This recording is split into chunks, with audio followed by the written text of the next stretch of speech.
സ്വകാര്യ ആശുപത്രികളിലെ നഴ്സുമാർ അടിസ്ഥാന ശമ്പള പരിഷ്കരണം സംബന്ധിച്ച കരട് വിജ്ഞാപനം ഇന്ന് പുറത്തിറങ്ങും. നഴ്സുമാർ അടിസ്ഥാന ശമ്പളം 28,000 രൂപ ആക്കാനാണ് സർക്കാർ തീരുമാനം. ശമ്പള പരിഷ്കരണം നടന്നു എന്നത് കേട്ടറിവ് മാത്രമാണെന്ന് UNA ദേശീയ അധ്യക്ഷൻ ജാസ്മിൻ ഷാ പറഞ്ഞു. വർധനവ് അംഗീകരിച്ചുകൊണ്ടുള്ള ഒരു ഉത്തരവും സർക്കാരിന് കിട്ടിയിട്ടില്ല. ശമ്പളം അക്കൗണ്ടിൽ വീഴാതെ സമരത്തിൽ വിട്ടുവീഴ്ചയില്ല. നടപടിയില്ലെങ്കിൽ 9-ാം തീയതി മുതൽ അത്യാഹിത വിഭാഗങ്ങൾ ഉൾപ്പെടെ ബഹിഷ്കരിക്കുമെന്നും ജാസ്മിൻ ഷാ പറഞ്ഞു. ഞങ്ങളെ സംബന്ധിച്ചിടത്തോളം ഈ ശമ്പള പരിഷ്കരണം നടന്നു എന്നുള്ളത് കേട്ടറിവ് മാത്രം. ഞങ്ങളെ സംബന്ധിച്ച് രേഖാമൂലമുള്ള ഒരു ഉറപ്പ് ഞങ്ങൾക്ക് കിട്ടിയിട്ടില്ല. ഗവൺമെൻറ് സൈറ്റുകളിൽ വന്നിട്ടില്ല. അപ്പോൾ ആകെ ചാനലുകൾ വന്ന അതും ചാനലിന് വ്യത്യസ്തമായിട്ടുള്ള തുകകളാണ് കോട്ട് ചെയ്യപ്പെടുന്നത് പലരും. അപ്പോൾ ഞങ്ങളെ സംബന്ധിച്ച് കൃത്യമായിട്ടൊരു സംഗതി കിട്ടണം. ഞങ്ങളുടെ ആവശ്യം എന്നുള്ളത് 40,000 രൂപ അടിസ്ഥാന ശമ്പളമാക്കണം. പക്ഷേ ഇലക്ഷൻ വളരെ പടിവാതിലേക്ക് എത്തി നിൽക്കുന്നതിനുള്ള ബോധ്യവും ഞങ്ങൾക്കുണ്ട്. ഇപ്പോൾ ശമ്പള പരിഷ്കരണം നടത്താൻ അല്ലെങ്കിൽ കൊടുക്കാൻ തയ്യാറാവില്ല എന്ന് പറഞ്ഞ് കുറേ മാനേജ്മെൻറ്റ് വരുന്നുണ്ട്.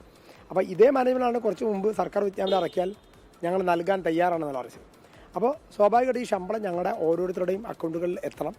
അത് ലഭിക്കുന്നവരെ ഈ സമരത്തിൽ ലോകത്തെവിടെയായാലും ഏത് സമയത്തും 24 വാർത്തകളും ഓഗ്മെന്റഡ് റിയാലിറ്റി പാക്കേജുകളും എക്സ്പ്ലെയിനറുകളും വിശദമായി കാണാൻ ഞങ്ങളുടെ യൂട്യൂബ് ചാനൽ നിങ്ങൾക്ക് സബ്സ്ക്രൈബ് ചെയ്യാം.